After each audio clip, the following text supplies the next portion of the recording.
Mega Raptor gets its first in-game look. Giganotosaurus climbs to #1 for TLC. And could Nintendo's new patent spell trouble for ARK's future? You're right, kids, it's Raasclark, and welcome to your regular ARK community news. Before we begin, don't forget to hit that like button, subscribe, share around, and let's get into it.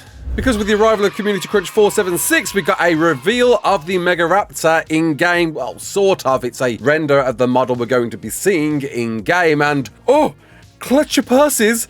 Get running around in the dark, get those torches at the ready, because that thing is definitely going to be spooking you if you wander into it. Not least notified by those very spooky eyes just below its claw in this wonderfully composed shot. I'm guessing once again made by the very talented Mr. Fuego.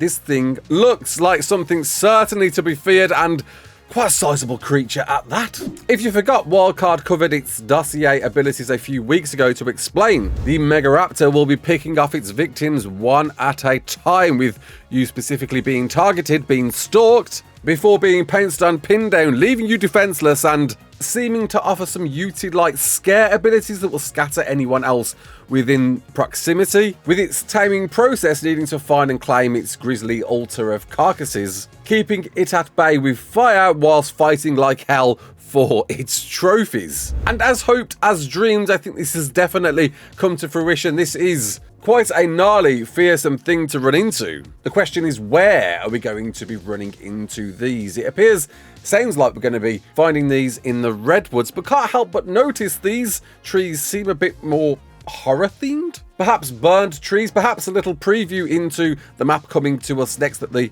creature's going to be arriving on Valguero, that's arriving on September the 30th, and being a creature made from the ground up by ARK Edition's creator, now Wildcard hired Garuga, I think it's safe to bet we're not only in for some fun tricks to learn with this creature, but certainly a visual treat when it arrives at the end of the month. And well, the Extra Life votes have changed dramatically over the last week. If you recall, last week we had the Aranio sitting at #1 place, followed very closely by the Giga and the Thyla, and well, a few things have changed since then. Because, well, one major factor that we've got to draw attention to is the Giga is now at #1. Not surprised to see this one in at first place. It is certainly one of the oldest models in ARK, and frankly does deserve a visual and possibly abilities treat, considering the car as well. But there was one major factor that surrounded its change from last week, and a very generous dono by Syntac was able to sway this into its first position. I've noticed a little bit of controversy surrounding this, as it wasn't really mentioned until after the Community Crunch, but it was explained that even though that donation was submitted prior to the TLC voting donation scheme opening, I think Wildcard and Syntac touched base to see what Syntac wanted to TLC vote, which I think is fair enough. It's a very generous amount, but all still to play for. Don't forget, last year 130,000 was raised to hit a grand total of 1 million, raised by now over 1 million. And I don't doubt we'll see a lot of change as we lead up to the actual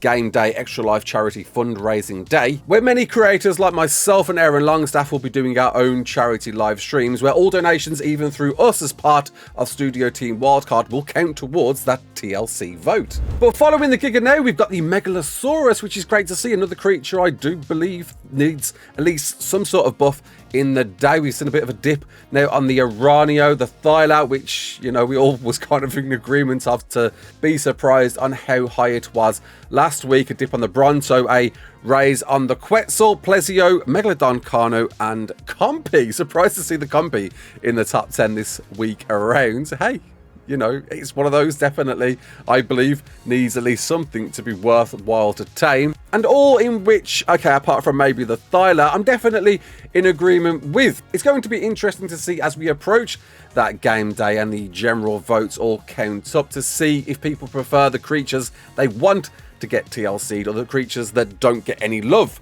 that get that TLC instead. It's going to be a very interesting balance on what, well, creatures you really want to see TLC'd because that's your favorite creature and you just want to see that buffed a little bit more, that certainly maybe needs some work anyway. And when you're voting with your wallet, I guess we'll probably see, it was already guaranteed to see the Giga anyway, but I'm probably expecting to see the top 4 to be creatures we used to use a lot back in early ARK days and now need that love to be brought up to be on par with creatures we know we use now.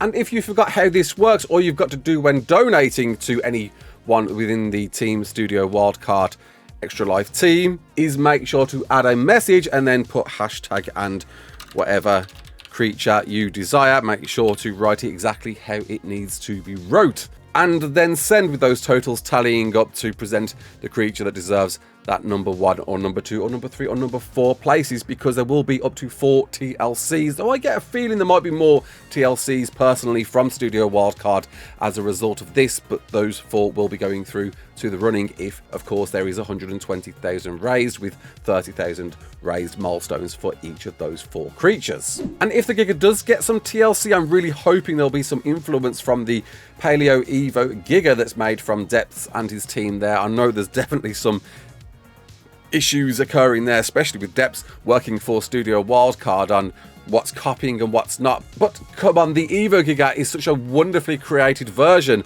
of the Giga. It can't not influence what TLC, this version, a new version of the Giga, Vanilla Giga in ARK is going to look like, right? But speaking of Paleo Ark, the team have been cooking. Recently dropped this trailer that, wow, oh wow, I had to do a double take to check this wasn't some pre-rendered cinematic shot, because how fluid these creatures are moving in combat alone, just for me, finally says hello Unreal 5 and a reason to use it for ARK Survival Ascended. The models, textures, animations of these look absolutely exquisite. Above and beyond a lot of the creatures we take for granted in ARK today, with ripples and scales flexing with each movement, some wondrous abilities and colossal apex monsters. The Luduma Hadi, a thunderous early sauropod with electric generating organs in its arms, and the Empirosaurus, a gargantuan fictional species of Spinos with a hot-headed malicious attitude. I think it's definitely worth shouting out and offering some substance to the team behind this, with the sculpting team being the very recognisable Rebecca from Dark Edge TV, Chrono RPG Concepts and 2D from Jade, Clay Art, Lapis Lazuli, Ghoulbite, Squawizard, Avian Apex, Reptology by Oriloki and Chrono, Rigging by Nimwit and Faye, Animation by Nimwit, Jimmy Baguette, Dr. Penny, Huki, Unalio, Kazoo Dude, Framed, I'm going to be butchering half of these names, Texturing by Oriloki, Clay Art, Spyro, or Spire and Chrono, Sound Design by Mordy Kaiser, Programming by Avian, Apex, Y, Kraken, Dahlia and Nori. I'm sure I butchered half of those names. But the volume of people involved offers some context as to why these look so good, that I'm really truly impressed by this free Paleo Ark Evo Plus mod. And yeah, it's old news by now. It's been doing the rounds for a week or two, but I've seen your comments, a lot of your comments surrounding this, and thought I'd cover this one myself. The recent patent that Nintendo have dropped has certainly caused a bit of concern within the ARK community. A patent that really shouldn't have been approved, and it's a wonder who on earth decided this would be allowed through. Whilst the approved patent revolves around summoning a character and letting it fight, it's the nitty-gritty that really does spell concern, even though that alone definitely raises a few issues. That one, there must be a PC, console or other computing device and the game is stored on a drive or similar storage medium. You can move a character in a virtual space. You must be able to summon a character. That of the points listed within the patent, that you can move a character within a virtual space, you're able to summon a character, they call it a sub-character, that the sub-character will fight instead of your main character, and that it'll be allowed to automatically battle with another character. And really, there's only one reason why this patent exists, and that is, of course, Palworld, the very similar Pokemon-looking ripoff, although Pokemon have got its own ripoff agendas, but it's specifically looking at ways to get around to sue Palworld. This is why this patent exists, and that is really truly the only reason why. Whilst I definitely disagree with Nintendo raising this, and definitely disagree with Nintendo being able to go after Palworld, because it's just a complete breach of what is fair and right in the world, it's so plainly obvious this is why this exists, that will all spark outrage surrounding the patent, and then everyone will die down. The Nintendo lawyers will take a step back, let it all calm down, wait a little while longer until about a year or two in the future, will then completely sue Palworld for everything they've got, and completely delist it off the game industry Earth. Whilst there's some similarities with ARK and of course summoning characters within that game, I'm really not worried that we're going to see any reflection on this patent to ARK. It's just plainly obvious. This is why they've raised this. This is why they've created this patent, because they just hate how Palworld has become the most competitive Pokemon IP since Pokemon, without being Pokemon.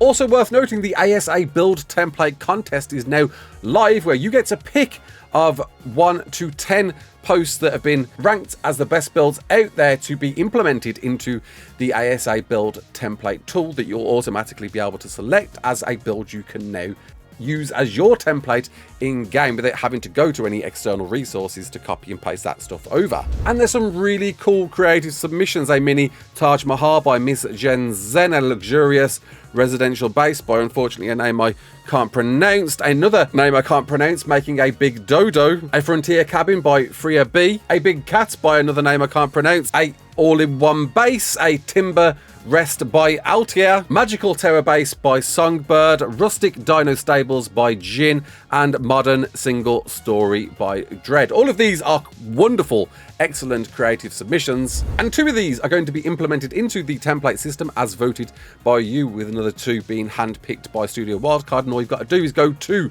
the community survivetheark.com crunch page, where you'll list in order of your preferred, and then get hitting submit. I won't do it now because I'm going to have a little think about it myself. And that's your lot. Valguero coming out in just over a week's time. Very excited to see this one. Of course, being cooked by the man himself, Mr. Nakatas, who has now gone on to make so many great maps since Valguero, and now hopefully going to apply all of those skills and logic to a revival of this map in ARK Ascended. Excited stuff with a bunch of new creatures, a new boss. Can't wait to see exactly what this is going to bring to the table. Until then, my name is Raasclark. Don't forget to like, share, and subscribe. And as always, peace out.